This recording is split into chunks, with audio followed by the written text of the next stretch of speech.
네, 그러면 저희 지난번에 남겨놨던 부분들을 좀 오늘 계속 보도록 하겠습니다. 신약 성경 이제 개관인데 특별히 신약에서 중요한 사건들, 이 신약 시대 주요 사건들을 쭉 이제 보면서 뭐 가장 중요한 것은 예수님에 대한 거잖아요. 그래서 제가 예수님의 탄생과 그 다음에 뭐 공생애에 대한 부분은 부록으로 오늘 이렇게 드렸는데 아마 오늘 이거를 못할 것 같아요. 그건 다음 시간에 좀 자세하게 좀 했으면 좋겠어요. 여러분 왜 성경은 있잖아요. 이렇게 순서대로 쓰인 게 아니거든요. 물론 순서대로 쓰인 것도 있지만 성경은 막 이렇게 성경 신약 기자가 그 어떤 신학적인 주제를 또는 교훈을 전하기 위해서 이렇게 막 섞어놨어요. 사건들이. 그렇기 때문에 여러분들이 예를 들어서 뭐 오병이어 사건이 언제 일어났는지 잘 모르시잖아요. 이게 오병이어 사건이 뭐 예수님이 처음 사역하면서 시작했는 건지 아니면 중간에 있는 건지 아니면 뒤에 있었던 건지 모르시죠. 잘 모르시죠. 또 뭐 예를 들어서 여리고에 가서 삭개오를 만났다. 그럼 삭개오를 언제 만났는지 예수님이 언제 삭개오를 찾아갔는지 잘 모르세요. 그러니까 그게 언제 시점인지를 잘 모르기 때문에 이게 뒤죽박죽이 좀 돼 있거든요. 그러다 보면 뭐 그게 특별히 우리가 영적으로 막 주님을 알고 신앙이 성장하는 데 있어서 뭐 그걸 모른다고 해가지고 그러면 뭐 안 된다 이런 뜻은 아닌데 알므로써 훨씬 더 그 풍성하게 우리가 교훈을 얻을 수 있는 부분들이 있거든요. 그렇기 때문에 그 부분을 정리를 해드리겠습니다. 그러니까 제가 성경에 보면 예수님께서 4번의 유월절이 맞으시고 그 유대인들은 보통 이제 절기가 되면 예루살렘에 올라가시잖아요. 그러니까 그거를 기점으로 해가지고 이 구분을 할 수 있는 힌트들이 성경에 있어요.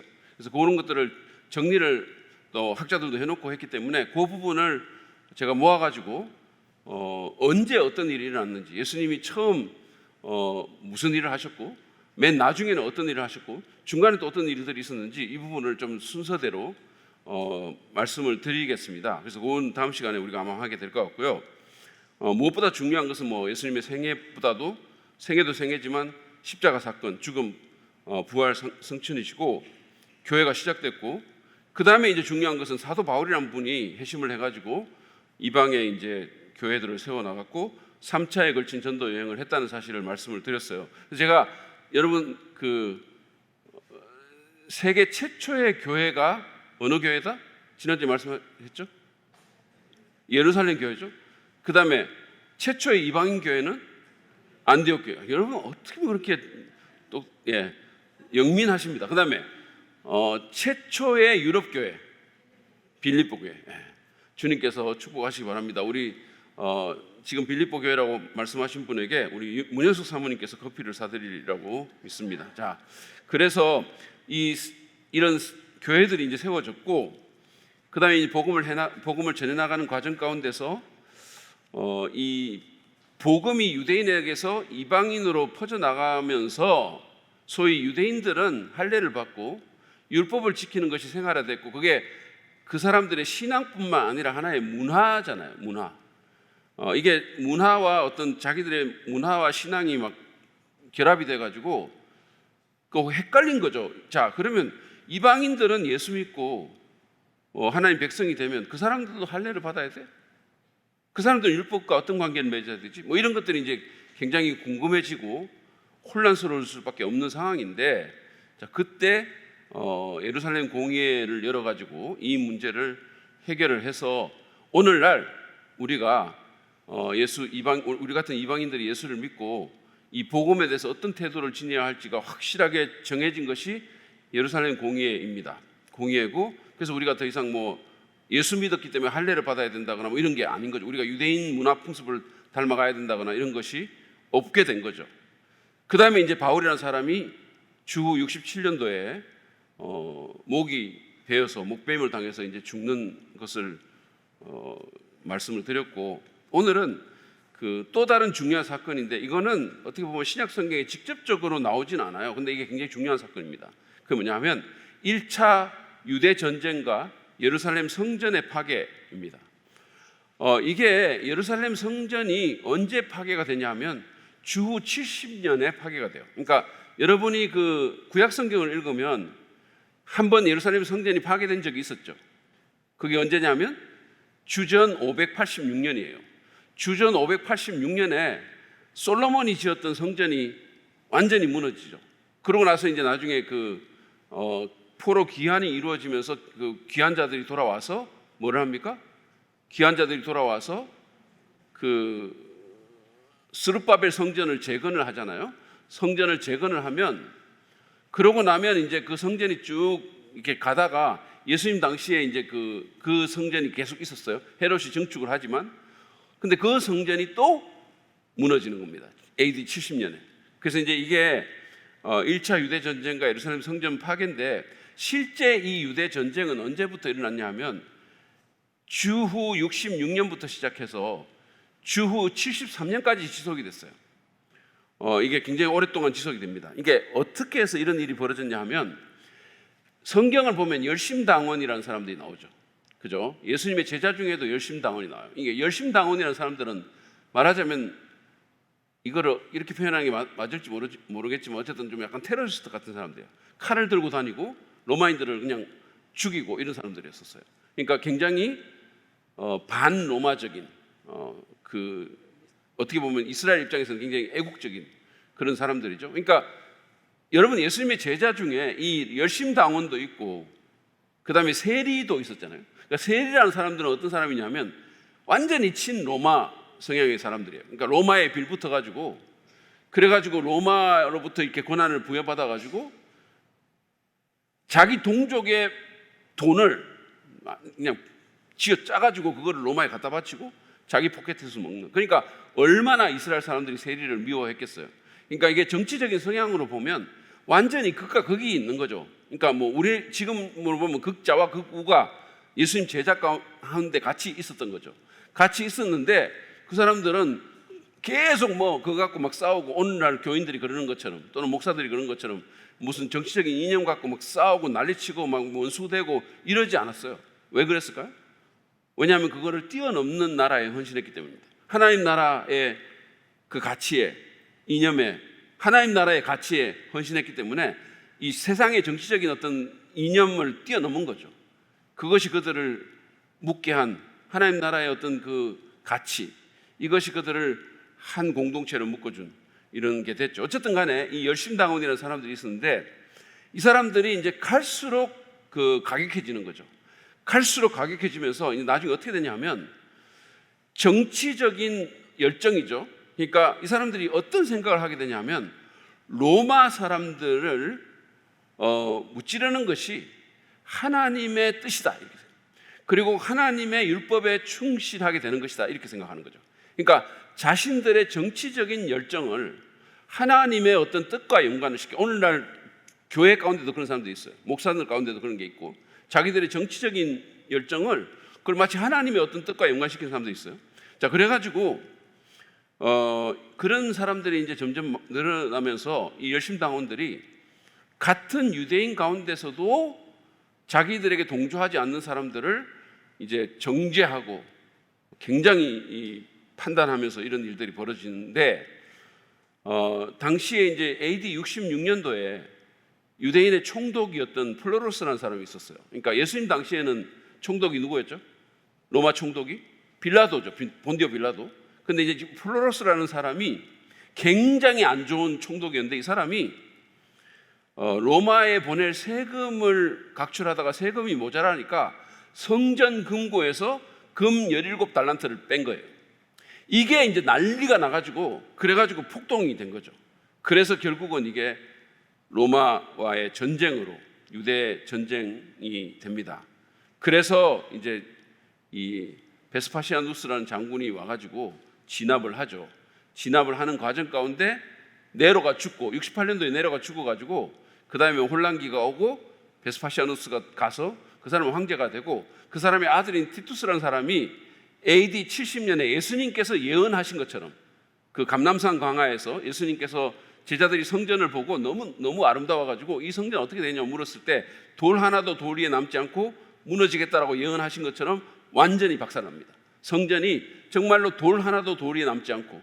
그러니까 이게 왜 그러냐면 이게 금을 중간에 집어넣고 했기 때문에 돌을 다 그냥 다 무너뜨린 거예요. 금을 빼가기 위해 가지고. 그래가지고 정말 예수님께서 말씀하신 것처럼 완전히 초토화가 이루어집니다. 그런 일들이 있게 되죠. 그런데 AD 70년에 예루살렘은 그렇게 해가지고 진압이 되는데 이때 기가 막힌 일들이 있어요. 그러니까 제가 시간 관계상 말을 드릴 수 없는데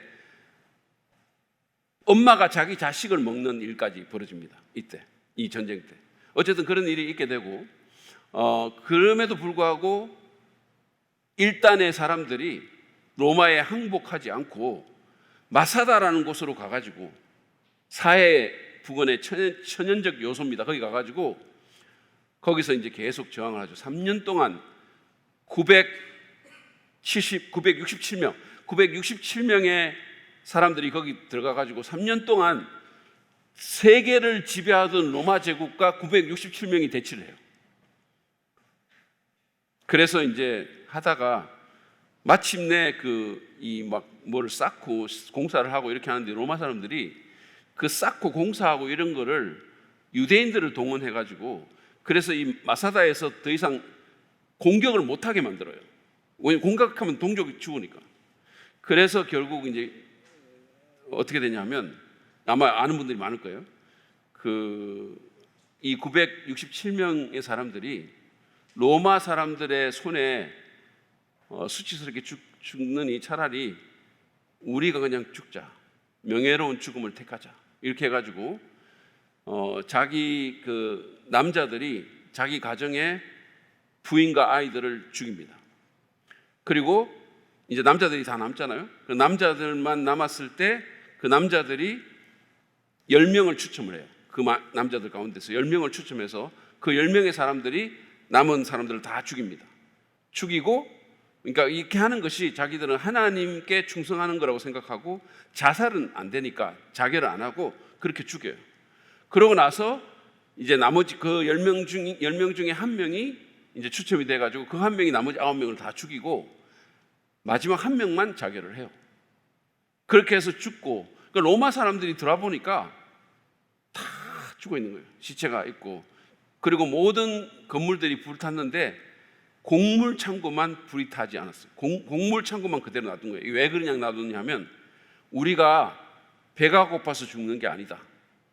우리는 충분히 버틸 수 있지만 우리는 하나님을 위해서 명예로운 죽음을 택한다라는 의미로 그걸 남겨둔 거예요. 그래가지고 어쨌든 그 상황 가운데서 돌아보니까 생존자는 여자 2명하고 어린이 5밖에 없었어요. 그러니까 이게 이제 칼날을 벗어난 사람들. 그 외에는 960명이 다 죽고 결국은 그렇게 해가지고 전쟁이 끝납니다. 이 마사다 항쟁이 끝이 나게 되고 그래서 이 유대 전쟁의 결과로 어떤 일이 벌어지냐 하면 사두개인이라는 사람들이 없어져요. 왜냐하면 사두개파라는 사람들은 여러분 성경 복음서 읽으면 계속 바리새파 사두개파 나오잖아요. 사두개파라는 사람들은 성전을 중심으로 활동했던 사람들입니다. 성전이 없어졌으니까 자기들의 기반이 없어진 거고 그래서 사두개파가 아예 없어지고 그 다음에 SNF파도 없어지고 열심당원들도 없어집니다. 그런데 딱 한 파가 살아남는데 바리새파가 살아남아요. 그러니까 바리새파는 원래부터 이 사람들은 성전과는 별로 상관이 없었고 율법 중심으로 회당 중심으로 생활을 했기 때문에 이 사람들이 살아남아서 결국은 로마의 허락을 얻어가지고 그래서 예루살렘 서쪽에 한 지역에다가 얌리아라는 지역에다가 율법 학교를 세우고 이제 계속해서 제자들을 길러내죠. 그래서 바리새파는 계속해서 살아남았고 지금도 유대인들 가운데 바리새파들이 있어요. 바리새파 학자들이 있고 랍비들이 있고 그렇습니다. 자, 그러다가 이게 다가 아니에요. 다가 아니고 사실은 2차 로마 유대 전쟁이 또 있게 됩니다. 이게 주후 135년에 있게 되는데 2차 로마 유대 전쟁은 어떻게 해서 일어나냐 하면 황제인 하드리아누스라는 사람이 예루살렘에 성전이 없어졌잖아요. 그러니까 예루살렘에 신전을 짓겠다 이렇게 된 거예요. 근데 이게 하나님을 위한 신전이 아니고 그리스 로마 신들을 위한 신전을 짓겠다 이렇게. 그래서 그냥 난리가 나가지고 그때는 진짜 완전히 막 전 나라적으로 40만 명의 사람들이 동원이 돼가지고 싸움을 합니다. 그래가지고 꽤 많이 이렇게 이기다가 결국은 로마를 어떻게 당합니까? 그래서 완전히 박살이 나고 그때부터 유대교는 팔레스타인 땅에서 자치를 감추게 돼요. 2차 대전 일어나면서 이제 1948년도에 유대인들이 다시 돌아오기 전까지는 그게 완전히 사라지게 되는 그런 일들이 있게 되는 거죠. 자, 그다음에 또 중요한 사건이 뭐냐 하면 도미티아누스 황제의 핍박입니다. 이 도미티아누스 황제라는 사람은 여러분 멋있게 보이죠? 이 사람은 아까 제가 베스파시아누스라는 사람 얘기를 했죠. 베스파시아누스라는 사람이 원래는 장군이었다가 이 네로가 죽고 나서 네로가 자살을 해서 죽거든요. 그러니까 완전히 이제 어수선해지면서 막 아주 짧게 황제들이 막 일어나요. 서로 내가 황제다 뭐 이런. 그러다가 이제 이 혼란기를 수습하면서 이 사람이 황제가 돼요. 그래서 새로운 왕조를 열게 됩니다. 그러니까 네로까지가 이제 그 옥타비아누스 그쪽 왕조가 이렇게 지속이 되다가 이제 새로운 왕조가 시작이 되죠. 플라비안 왕조가 이렇게 시작이 돼요. 그러면서 그 베스파시아누스의 아들, 그러니까 예루살렘 성전을 무너뜨렸던 티투스 장군이 아버지가 죽고 또 그 황제가 되죠. 그런데 그 티투스의 동생이 이 도미티아누스라는 사람이에요. 그런데 티투스가 황제가 되고 나서 3년 만에 병사합니다. 그래서 이 사람이 이제 왕위에 오르게 되는 거죠. 그런데 굉장히 잔인하고 허세가 강했고 인기가 없었어요. 인기가 없었고 그래서 이 사람이 어떤 생각을 하게 되냐 하면 로마가 잘 되려면 이 기독교라는 것을 씨를 말려야 된다 이런 생각을 하게 됩니다. 그래가지고 이 전 제국적인 핍박을 가하게 돼요.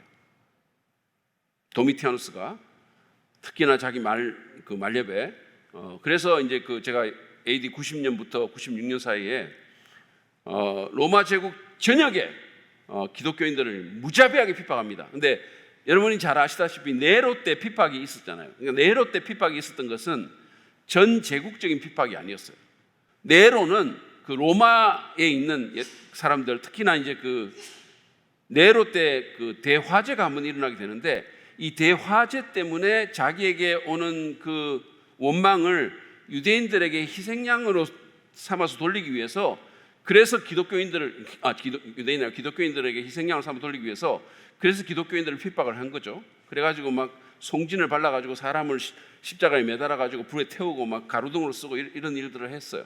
자, 이러다가 이제 갔는데, 그러니까 네로 때는 사실은 핍박이 있었지만 그건 전 세계적인 핍박은 아니었는데 도미티아누스 때는 전 제국적인 핍박이 있었어요. 근데 어쨌든 이때 누가 그 핍박의 대상이 되냐 하면 사도 요한이라는 사람이 핍박을 받죠. 그래가지고 결국은 밤모스 섬이라는 곳으로 유배를 당합니다. 사도 요한이 에베소에서 사역을 하다가 에베소 교회에서 밤모스 섬으로 유배를 당하죠. 그래서 이때 나온 성경이 뭐다? 요한계시록이라는 성경이 이때 나온 밤모섬에서 계시를 받고 요한계시록이라는 성경이 나오게 되죠. 그러니까 그렇게 해서 이제 요한이 그 성경을 쓰게 되는 일이 있게 됩니다. 그리고 예수님의 12 제자 가운데서 이 요한만 이렇게 오랫동안 살아요. 나머지는 다 순교당합니다. 자, 이런 일들이 있게 되는 거죠. 자, 그 다음에 여러분들이 보실 것은 신약 시대의 신약 시대의 지도를 한번 보시죠. 여러분 노트에 제가 옮겨놨는데 이거를 보면 그냥 이렇게만 아시면 좋을 것 같아요. 자세한 건 몰라도 여기가 갈릴리예요. 자, 이 갈릴리 바다 호수가 있고 이쪽을 갈릴리라고 합니다. 여기 보면 가나도 있고 나사렛도 있고 나인성도 있고 여기 갈릴리예요. 자, 갈릴리 북쪽 따라해보세요. 갈릴리. 자, 요 중간이 사마리아입니다. 사마리아. 따라해보세요. 사마리아. 그 다음에 이 밑에가 유대예요. 유대. 따라해보세요. 유대. 여기 보면 이제 이 유대 지역에 보면 예루살렘도 있고 엠마오라는 것도 거기 보이시죠? E로 시작되는 엠마오 그 위에. 그 다음에 베다니라는 것도 보일 거고 베들레헴도 보일 거고 이렇게 쭉 보일 겁니다. 여러분들의 여리고라는 제리코 JERICHO 여리고도 보이고 쿰란이라는 보고 마사다 여기 밑에 또 보일 거고 이게 유대예요. 자, 그리고 그 다음에 이쪽 여기 보세요. 그러니까 이 요단강, 여기 요단강인데 요단강 동편에 요 지역을 뭐라고 얘기하냐면 베레아라 그래요. 베레아 따라오세요. 베레아. 오케이, 베레아. 근데 이 베레아는 여러분들이 성경에서 서신서에서 또는 사도행전에서 아마 이 구절을 잘 아실 거예요. 베레아에 있는 유대인들은 데살로니가에 있는 유대인들보다 더 신사적이어서 그거 아시죠? 그 베레아가 아닙니다. 그 베레아는 그리스에 있는 마케도니아에 있는 베레아고 이 베레아는 여기 요단강 동편에 있는 베레아고 여기서 침례 요한이 활동했던 곳이에요. 여기가. 그래서 이 베레아, 요거를 베레아라 예수님이 죽기 십자가에 달리시기 3개월쯤 전에 이쪽으로 가서 여기 계시죠. 여기 베레아입니다. 자, 그다음에 그 위에가 베레아 위쪽이 갈릴리 이 동편에 호수 동편에 요거를 데가볼리라 그래요. 데카폴리스라고 하는데 데가볼리 따라해 보세요. 데가볼리. 자, 데가볼리는 10도시 이런 뜻입니다. 그러니까 여기는 이방인들이 사는 곳이에요. 이 데가볼리는 이방인들이 사는 곳이고 그 다음에 요 위쪽이 이제 여기 맨 위에 보면 가이사라 빌립보라는 게 있죠. 가이사라 빌립보. 저 헤르몬 요 위로 더 가면 헤르몬산이 여기 있어요. 위에 있고 이렇습니다. 그리고 여기가 이쪽 여기가 두로와 시돈이 있는 곳인데 수로보니게, 그러니까 페니키아 지역입니다. 갈릴리 북서쪽 여기가 수로보니게, 두로와 시돈 지역이에요. 그러니까 지도를 여러분들이 한번 머릿속에 이렇게 대충 집어넣는 게 성경을 이해하는데 굉장히 많이 도움이 될 거예요. 그러니까 예수님께서 왜 수로보니게 여인의 딸을 고쳤다. 이게 이제 이방인 지역으로 가신 거죠. 예수님이 데가볼리로 가셨다. 그러니까 이 갈릴리 바다를 타고 이쪽으로 건너갔죠. 이거는 이방인들의 지역으로 가셨다는 뜻이에요. 데가볼리. 그 다음에 이제 요 베레아라는 지역은 나중에 예수님께서 이제 머무시는데 헤롯의 아들들이 헤롯 안티파스라는 헤롯 안디바 분봉왕 헤롯이라는 사람 침례 요한을 죽인 헤롯의 그 아들인 헤롯 안디바가 다스렸던 영역이 이 베레아하고 갈릴리예요. 여기를 다스렸어요. 그 북쪽은 헤롯 빌립이 다스렸고 이쪽 유대 지역은 헤롯 아켈라오라는 사람이 다스렸어요. 하여튼 이런 것들도 그냥 머릿속에 좀 집어넣으면 좋을 것 같아요. 다른 지도를 하나 보여주실 수 있겠어요? 예, 이건 한글로 되어 있는데 이것도 뭐 이게 잘 보이실지 모르겠는데 여기 베레아라고 되어 있고 데가볼리라고 되어 있고 여기를 이두레라고 되어 있고 가이사라 빌립보 보이시죠? 헬몬산 보이시고 여기 두로라고 아까 있죠? 갈릴리 북쪽에 두로, 갈릴리, 사마리아, 유대 이렇게 되어 있어요. 그러니까 유대 지역에 우리가 잘 아는 엠마오, 예루살렘, 베들레헴 뭐 이런 것들이 다 여기 여리고, 에브라임, 뭐 수가성 이런 게 다 이건 사실 사마리아에 속한 거예요. 수가는 여기 사마리아 여기가 있죠. 자, 그래서 이렇게 머릿속에 좀 집어넣으시면 좋을 것 같고요. 그 다음에 지도를 하나 더 보실 것은 신약 시대의 그 세계 지도입니다. 자, 이것도 한번 보여주세요. 자, 여기 보면 이것도 여러분들이 좀 기억해 주셨으면 좋겠는데, 자, 사도 바울이 말이에요. 이제 이 복음을 들고 이렇게 가가지고 여기 안디옥이라는 데가 어딘가 있는데 스리아 안디옥이라고 여기 보면 아마 그 여러분들이 가진 지도에 보면 나올 거예요, 그죠? 거기 있죠. 예, 안디옥이라는 이게 갈라디아에 있는 안디옥도 있고 밑에 있는 스리아에 있는 안디옥도 있고 그래요. 그래서 그쪽에서 하여튼 이 파송을 받아가지고 그래서 이제 이 선교 여행을 가잖아요. 근데 이제 여러분들 아셔야 될 것은 뭐냐 하면 아까 그걸로 다시 보여줘 보세요. 아까 그 지도. 네. 그냥 이게 큰 덩어리를 알아야 되니까 큰 덩어리를 한번 보시겠습니다. 자, 아라비아라고 말하는 데는 이쪽에 이스라엘 요단강 이 동편에 이쪽 시내산 여기가 시내산 반도고요. 여기가 아라비아라는 곳이에요. 아라비아고 그 다음에 수리아라고 말하는 것은 이쪽이에요. 위쪽에 이스라엘에서 더 북쪽에 여기를 수리아라고 얘기를 합니다. 수리아. 다마스커스도 있고 하는데 돼요. 자, 그 다음에 아시아, 성경에 보면 아시아라는 말이 나오거든요. 그러니까 아시아가 지금 우리가 말하는 아시아가 아니고 여기 소아시아, 에이지아 마이너 이렇게 말하는데 로마의 행정구역 중에 하나예요. 여기를 아시아다. 지금으로 치면 터키 지역입니다. 그러니까 사도 바울이 선교 여행을 해가지고 처음에 1차 선교 여행을 하면서 이 갈라디아 지역하고 이 아시아 지역에 복음을 전해가지고 교회를 세웠거든요. 그러니까 이게 바로 터키 지역이에요. 그러니까 여러분들이 지금 터키를 가시면 거기 무슨 온갖 교회들 유적지가 다 있어요. 에베소도 거기 있고 여러 이제 계시록에 나오는 7 교회들도 거기 있고 다 있습니다. 그러니까 이게 이제 터키 지역이에요. 이고니온 뭐 이런 거 다 여기 바보 뭐 이런 게 다 여기 있어요. 그래서 이 아시아라고 말을 하면 이 터키 지역을 얘기한다 이렇게 생각하시면 돼요. 여기 터키. 자, 그 다음에 여기서 이제 쭉 여기 이어져 있는데 여기 건너가면 유럽이에요. 근데 여기가 어디냐 하면 지금 그리스죠. 지금 그리스인데 이 지역이 지금 그리스인데 그리스의 북쪽을 마게도니아라고 얘기를 합니다. 그리스의 북쪽을 마게도니아라고 얘기해요. 여기 터키랑 이렇게 이어져 있는 여기가 아마 이스탄불이 있는 데일 거예요. 이어져 있는 여기를 마게도니아다 이렇게 얘기를 합니다. 그 다음에 좀 밑에 그 아래쪽을 아가야다 이렇게 얘기를 해요. 그러니까 뭐 고린도가 있고 이런 데를 아가야다 이렇게 얘기를 하고 요 밑에 이제 이거를 그리스다 이렇게 얘기를 하는데 이걸 이제 다 해서 그리스라고 말하기도 하죠. 그래서 이렇게 이제 구분이 됩니다. 되고 이쪽에 보면 아테네도 있고 뭐 그래요. 요 밑에. 그래서 일단은 이 전체 그림을 보면 여기가 애굽이고 이쪽이 아라비아고 여기가 이스라엘이고 수리아고 아시아고 마게도니아 이 그리스 지역이 있고 그 다음에 로마가 어디 있냐면 여기 있어요. 이탈리아 이쪽에. 그래서 이쪽이 이제 로마 지역이 되는 거죠. 이렇게 이제 그 그림을 보시면 될 것 같고 그 다음에 이제 지도는 여러분들의 노트에 있는 거는 뭐 거기 뭐 구레네가 어디 있고 이런 것들이 이제 조금 자세하게 나와 있어요. 그러니까 나와 있으니까 참조하시면 되겠습니다. 그런데 중요한 거는 뭐냐 하면 사도 바울이 그 당시에 알려진 모든 지역을 돌아다니면서 복음을 전했다는 거예요. 그래서 나중에 성경에는 이제 구체적으로 안 나오는데 성경에 이제 바울이 내가 로마서에 보면 스페인에 가고 싶다 이렇게 스페인을 가고 싶다 이렇게 얘기했거든요.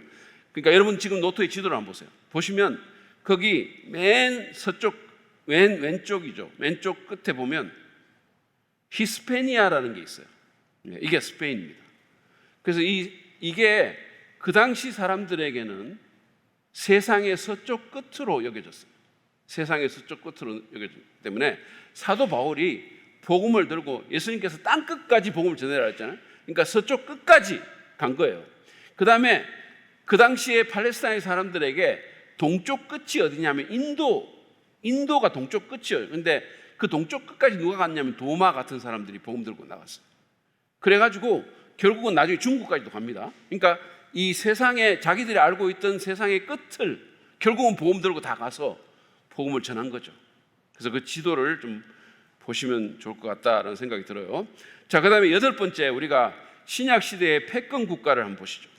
신약 시대.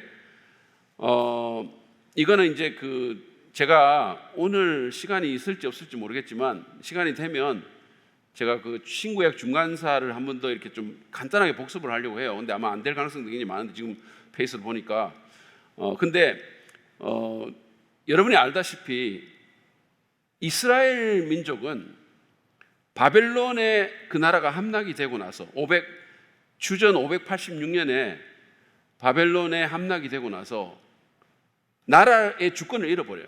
그죠? 그래가지고 이제 나라에서 그 가나안 땅에서 쫓겨나죠. 결국은 이게 언약 불순종 때문에 쫓겨나는 겁니다. 왜냐하면 모세 오경에 보면 어떤 하나님께서 경고를 하시냐면 너희들이 계속해서 불순종하면 너희들은 이 땅이 너희를 토해낸다 이런 표현을 썼어요. 이 땅이 너희를 토해낸다 이렇게 얘기했어요. 특별히 그들이 불순종했던 게 뭐냐 하면 안식년을 안 지킨 거예요. 여러분 안식년은 어떤 거냐 하면 우리가 유대인들에게 안식일 그 계명이 있었던 것처럼 안식년 계명도 있었는데 그 당시에 유대인들은 농경 문화였잖아요. 농사를 짓는 사람들이에요. 그러면 제6년까지 농사를 짓고 제7년이 되면 땅을 그냥 쉬게 만드는 거예요. 하나님께서 나를 믿고 제7년째는 일하지 마라. 그 땅을 쉬게 해라. 이렇게 얘기했어요. 그러면 여러분은 그렇게 하시겠습니까? 아니, 돈이 안 들어오는데 1년 동안 어떻게 살지 모르겠는데 어떻게 그거를 쉬게 합니까? 그러니까 이게 이제 그때부터 믿음의 테스트가 오는 거예요. 여러분, 가장 큰 믿음의 테스트가 경제적인 문제예요. 그거 아세요? 여러분, 예수님께서 뭐라고 얘기했냐면 너희가 돈과 하나님을 겸하여 못 섬긴다 이렇게 얘기했어요. 예수님께서 딱 지목해서 하나님의 라이벌로 지목한 게 돈입니다. 여러분, 우리가 있잖아요. 뭐 다른 거에서는 좋은 말 할 수 있어요. 뭐 경건한 얘기도 할 수 있고 뭐 나름대로 어떤 희생도 할 수 있어요. 근데 딱 돈이 들어가잖아요. 그러면 그때부터는 이제 심각해지는 거죠. 그래서 결국 어떻게 보면 돈이 한 사람의 영성을 시험하는 리트머스 테스트가 될 수 있어요. 우리가 뭐 제가 이제 이거를 굳이 헌금으로만 축소는 안 시키겠습니다만은 예를 들어서 하나님을 사랑하지 않고도 헌금을 할 수 있어요.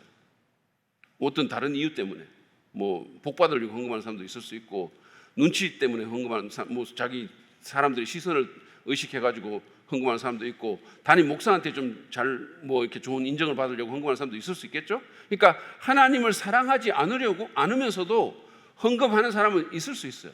그렇지만 사랑하면서 안 드리는 건 없어요. 저는 사랑하면서 드리지 않는 거는 이거는 아니라고 좀 봐요. 그러니까 우리가 결국은 돈에 딱 들어가면 거기서 이 사람의 진정한 신앙이 어느 정도 드러나는 거죠. 그러니까 유대인들이 결국 이거를 못한 거예요. 유대인들이 뭐 다른 거 뭐 하다가 안식년 못 지킨 거죠. 그러니까 땅이 쉬지를 못한 거죠. 하나님이 땅을 쉬게 해라는데 땅을 못 쉬게 한 거예요.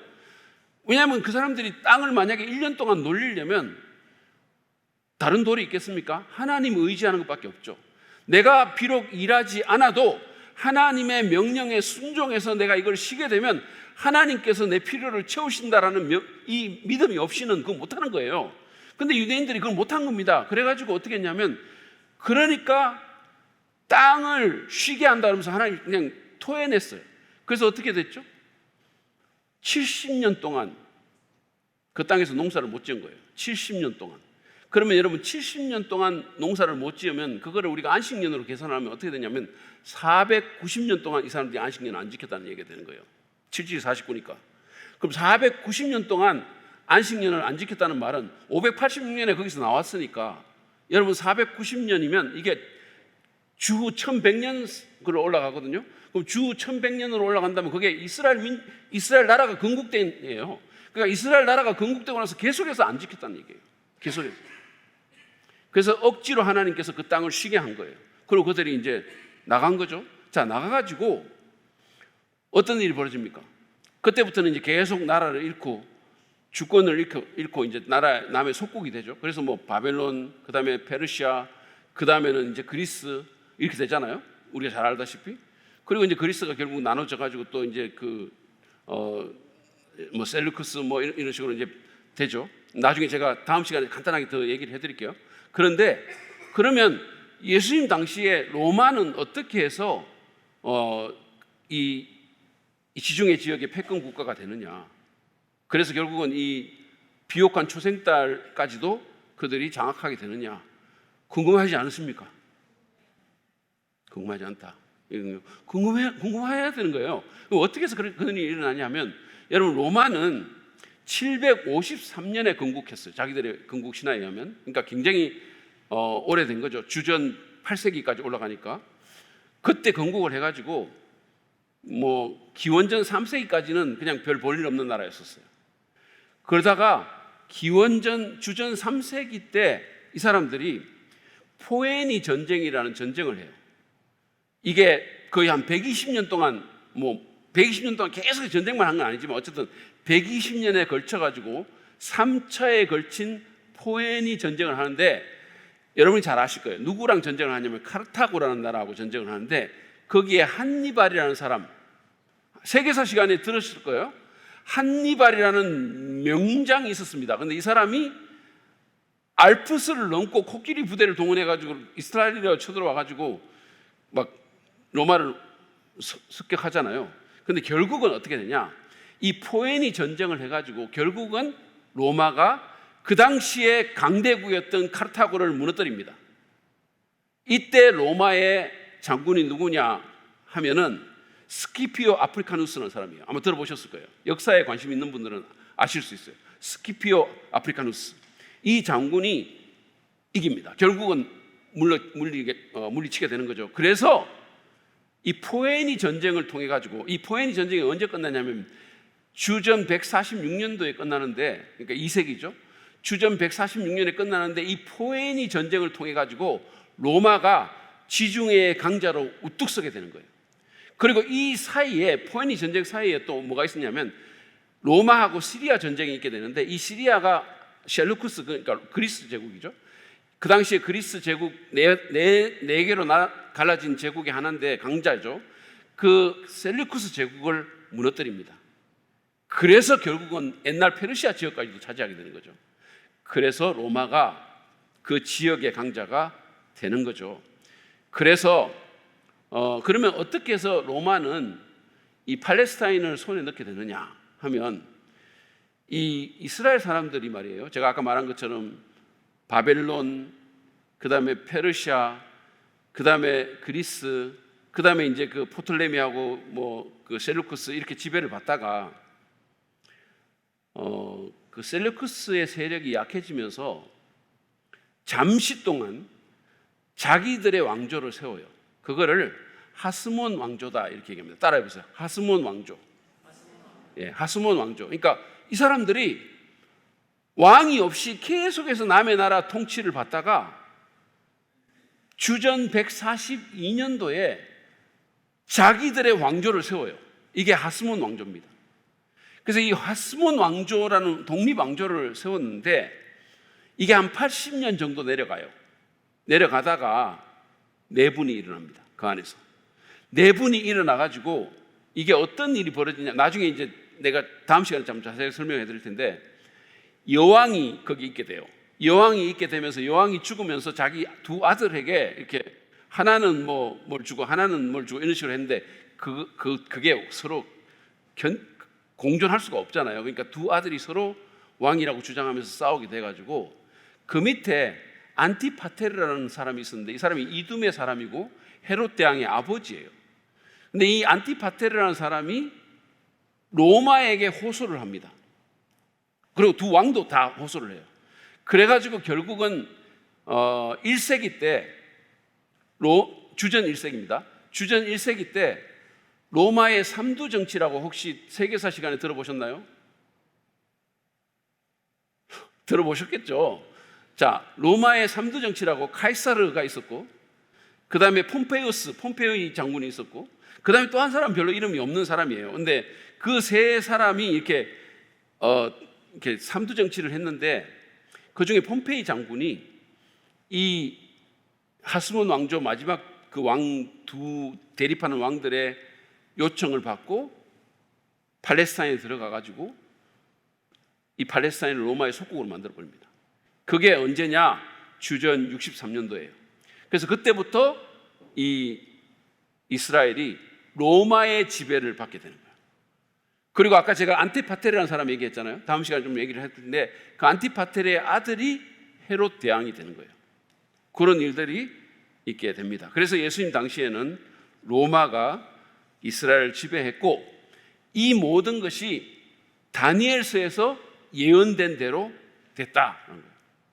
그런 일들이 있게 됩니다. 자, 그 다음에 9번째를 보시면 1세기 로마의 황제가 나오죠. 이 표가 여러분들의 노트에 있죠. 이것도 그냥 참조로 하시면 좋을 것 같은데요. 왜냐하면 성경에 이 이름들이 나오니까요. 몇몇 이름들이 나와요. 어떤 이름이 나오냐? 아우구스투스 이름이 나오죠. 그게 성경에서 아마 세 번역에는 아우구스투스로 그대로 나올 거예요. 그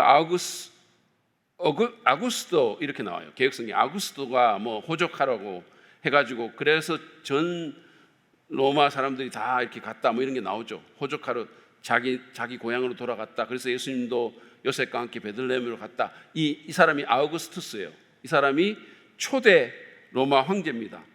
황제가 되기 전에는 옥타비아누스라고 이렇게 이름이 붙었고, 이 옥타비아누스는 안토니우스라는 사람하고 전쟁을 해가지고 이겨서 로마의 초대 황제가 돼요. 아우구스투스. 자, 그 다음에 두 번째가 티베리우스인데, 이 사람은 성경에서 옛날 개혁 성경에는 디베료 황제 이렇게 나옵니다. 디베료 황제, 이게 티베리우스입니다. 이 사람들이 있었고요. 캘리굴라는 성경에 안 나오는 걸 알고, 그 다음에 클라우디우스라는 사람이 나오는데, 이거는 성경에서 글라디오가 황제였을 때 이때 나오는 사람이 클라우디우스예요. 그 다음에 네로.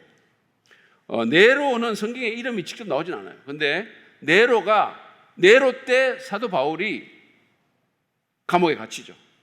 감옥에 갇혀가지고 결국은 이제 1차 투옥, 2차 투옥을 네로의 시야에서 보내게 됩니다. 보내게 되고, 네로는 하여튼 약간 정신적으로 문제가 좀 있었던, 그러니까 정서적으로 왔다 갔다 하는 사람이에요.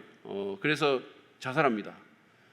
그리고 제가 그 다음에 황제가 누구냐면, 그 다음에 또 몇몇 쪼잔한 황제들이 있었는데, 베스파시아누스라는 사람이 주전 69년부터 79년까지 황제가 되죠. 이 베스파시아누스에게 혹시 여러분 기억이 나실지 모르는데, 요세푸스 플라비우스라는 사람 생각나세요?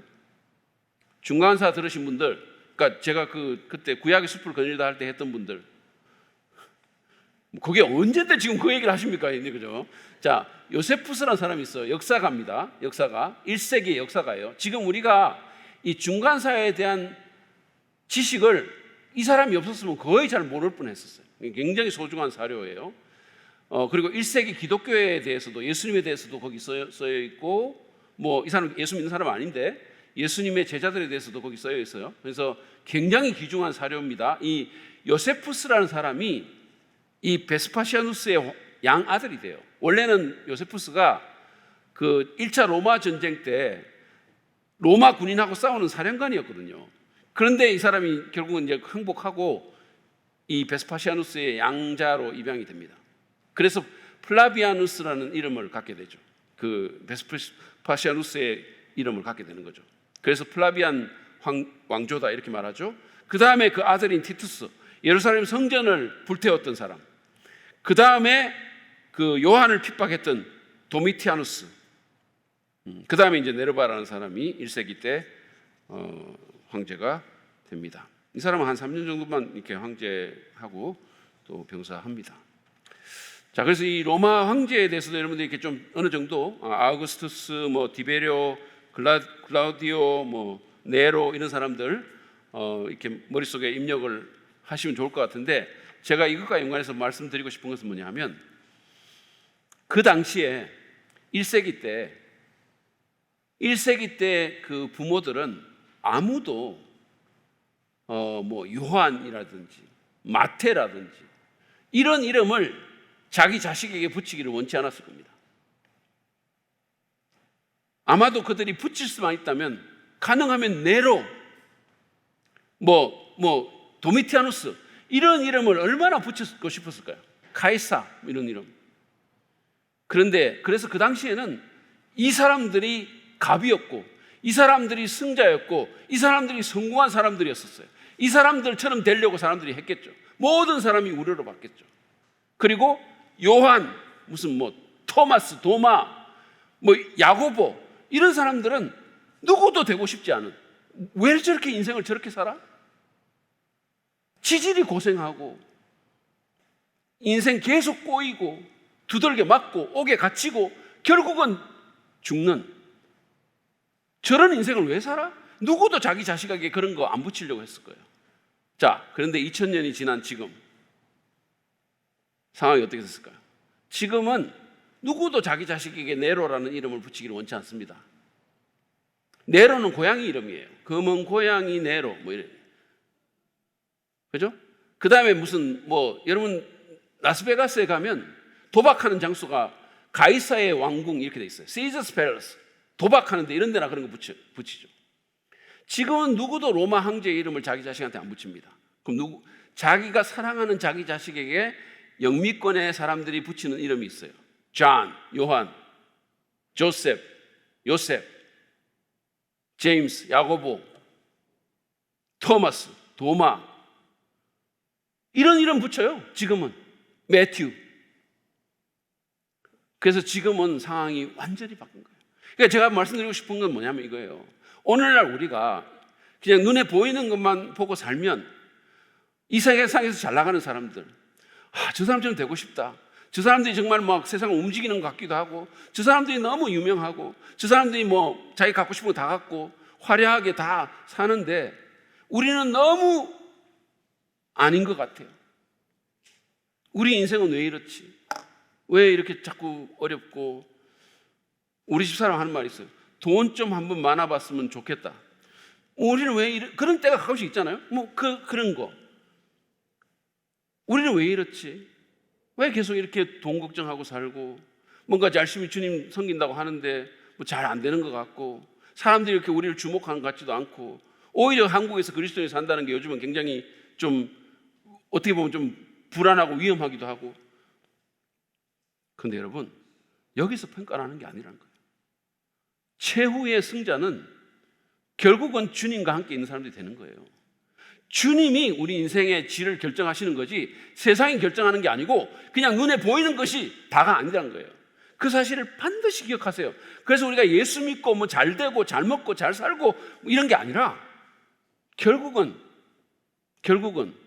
여기서는 우리가 주님께 충성하고 거기에 가치를 둬야 돼요. 그러면 주님께서 그것을 보시고 우리의 이름을 영원하게 만드실 것입니다. 그 사실 꼭 기억하세요. 자, 그 다음에 우리 사복음서에 대해서는 우리가 다음 시간에 제가 이 부분만 다음 시간에, 왜냐하면 예수님의 그 행적과 연관해서 말씀을 드리고 신약 성경의 중요성에 대해서 얘기하고 오늘 마치도록 하겠습니다. 자, 그러면 우리가 신약 성경을 앞으로 이제 공부를 하게 될 텐데, 개관을 공부하는데 신약 성경이 왜 중요하냐? 첫째, 신약 성경을 통해서 우리는 우리의 주님이신 예수님의 생애와 가르침과 활동을 분명히 배울 수 있기 때문이에요. 여러분, 우리의 주님은 예수님입니다. 우리는 그냥, 제가 늘 강조하지만 우리는 그냥 하나님 믿는 사람들이 아니에요. 우리는 예수님 믿는 사람들입니다. 그래서 우리를 기독교인이라고 얘기하는 거예요. 그러니까 하나님은 사실은 알라도 하나님 신이잖아요. 우리가 이름이 다르지만. 그러니까 하나님은 많은 종교에서 믿어요. 유대교도 하나님 믿죠. 그러니까 우리는 하나님을 믿는, 단순히 하나님을 믿는 것이 아니라 우리는 예수를 믿어요. 예수님이 우리의 주님이십니다. 우리의 신앙은 어디에 있냐면 예수가 하나님이다라는 거예요. 아시겠어요? 예수가 하나님이다. 예수가 왕이시다. 예수가 그리스도다. 예수가 우리의 주님이시다. 그러니까 우리에게 있어서 가장 중요한 분이 누구다? 예수님이에요. 그 예수를 통해서 우리가 하나님께 나가는 거예요. 아버지께. 그러니까 우리의 가장 중요한 주님, 우리의 왕, 우리의 구주, 이 예수의 생애와 가르침과 활동이 신약 성경에 그대로 나와 있다는 거예요. 그러니까 신약 성경을 공부하는 게 너무나 중요하다는 거예요. 두 번째 중요한 것은 신약 성경을 통해서 우리는 구원을 위한 복음이 무엇이고 어떻게 해야 구원을 받을 수 있는지를 배울 수 있습니다. 여러분, 교회 아무리 나온다고 구원 받습니까? 교회 나온다고 구원 받는 거 아니에요, 반드시. 빌리 그레함이 한 말이 있어요. 세상에서 제일 불쌍한 게 뭐냐 하면 교회에 열심히 나오는데, 그래서 교회 안에는 있는데 그리스도 안에 있지 못한 게 제일 불쌍한 거다 그랬어요. 여러분, 그러면 우리가 교회 안에도 있고 그리스도 안에도 있으려면 어떻게 해야 되죠? 예수 그리스도의 십자가 복음을 믿어야 되는 거예요. 복음을 믿어야 돼요. 예수님께서 우리를 위해서 하신 일이 뭔지를 알아야 돼요. 여러분, 이게 너무너무 중요한 겁니다. 이거를 아세요. 내가 하나님을 위해서 무슨 일을 하는 것보다 하나님이 나를 위해서 어떤 일을 하셨는가를 아는 것이 더 중요하고 비교할 수 없이 중요한 거예요. 그러면 신약 성경은 하나님께서 우리를 위해서 예수라는 아들을 어떻게 해주셨는지, 그분을 통해서 어떻게 우리를 구원해 주셨는지를 말하고 있는 거죠. 그리고 우리가 어떻게 하면 예수 믿고 구원받을 수 있는지를 신약 성경이 분명하게 가르쳐주고 있는 거예요. 근데 제가 이렇게 저는 장로교도 다녔거든요. 저희 가정, 그러니까 제가 지금 말씀드리는 건 다른 교단이 다 뭐 이런 얘기를 하는 거 아닙니다. 근데 이 보면 복음이 불분명한 교회들이 너무 많은 거예요. 목사님 자신은 복음을 알고 있을지는 모르겠는데 복음을 그렇게 명확하게 가르쳐주지 않는 거죠. 뭐 어떻게 예수 믿는 건지를 잘 모르는 게 너무 많아요. 제 여동생이 그 교회가 고신척 교회인데 굉장히 엄격한 교회입니다. 율법 지키고 막 이런 교회예요. 근데 정말로 열심히 교회 생활했어요. 그리고 정말 FM이었고 도덕적으로 살았고, 그리고는 열심히 교회 다니다가 대학교 들어가자마자 뭐 주일학교 교사하고 찬양대하고 뭐 얼마나 성했는지 몰라요. 그런데 여전히 내가 하나님께 어떻게 연락되는지를 모르고 있었던 거예요. 열심히 하면 하나님이 받아주시겠지 이렇게 생각한 거예요. 그래서 제가 예수님 복음을 알게 되고 청년 때, 그래서 예수님 믿고 나서 제 가족들에게 복음을 전했어요. 제가 제일 먼저 한 것 중에 하나가 가족들한테 복음을 전했어요. 제가 우리 어머니한테도 복음을 전했어요. 우리 어머니 권사님입니다. 그런데 제가 가족들한테 복음을 전했거든요.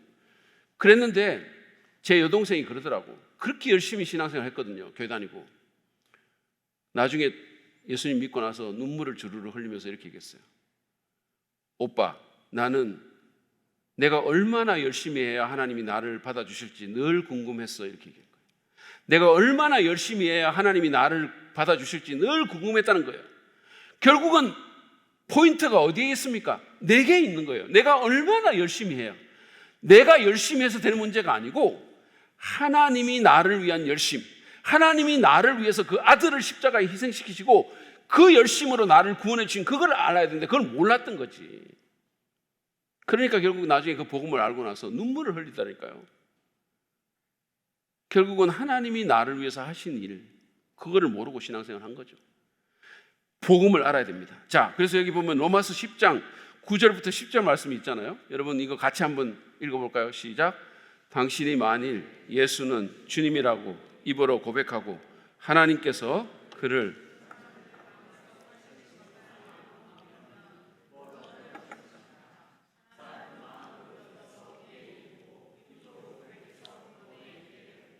아멘.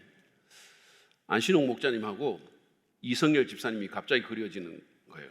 왜냐하면 그 두 분은 엄청나게 큰 소리로 읽으시거든. 자, 어쨌든 여러분 이거는 놀라운 거예요.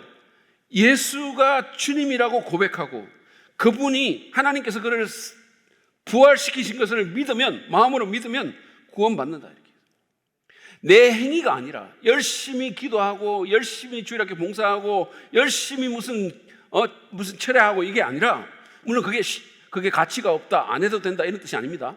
그것 때문에 구원받는 게 아니고 예수님께서 하신 일을 마음으로 믿으면 구원받는다 그랬어요.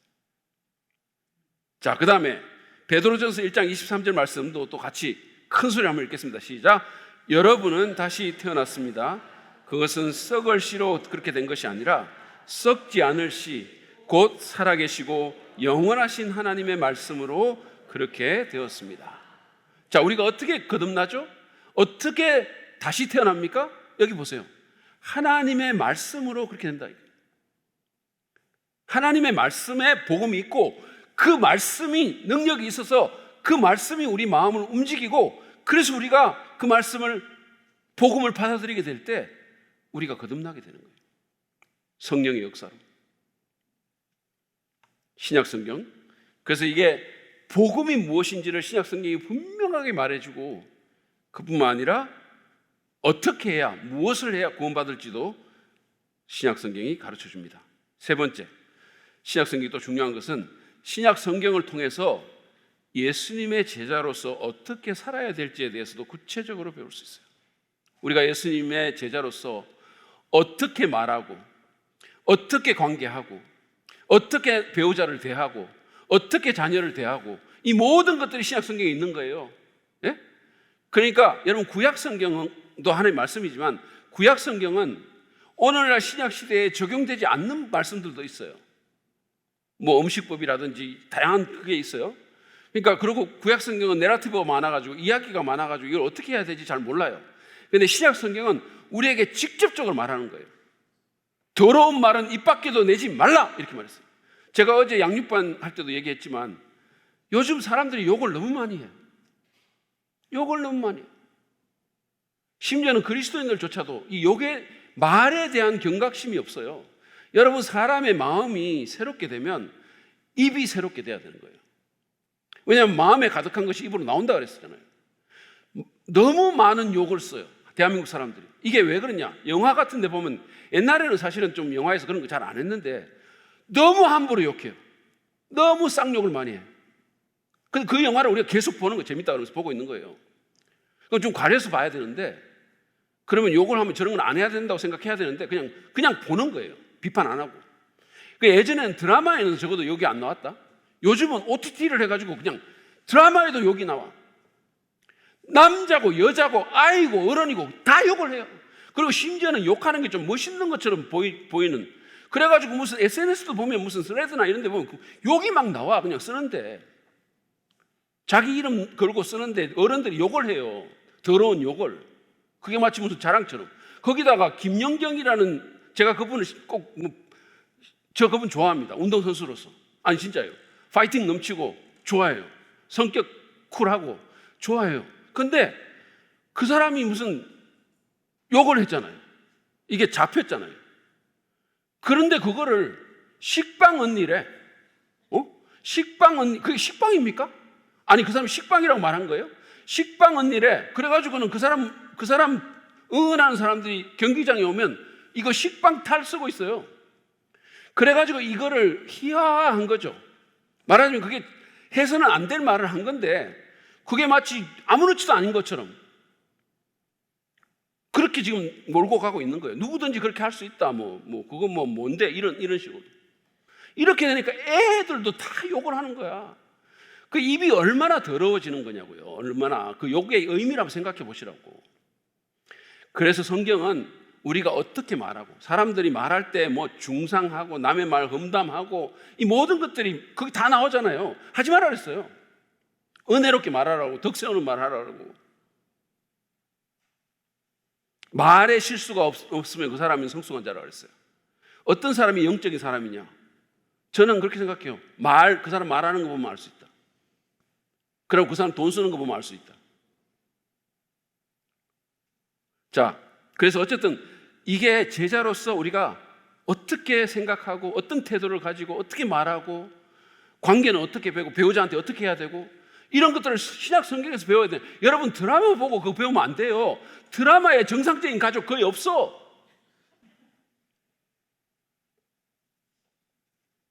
그 다음에 네 번째, 신약 성경은 이 시대에 성령이 어떻게 역사하시고 어떻게 성령의 인도하심을 받을 수 있을지에 대해서 가르쳐 줍니다.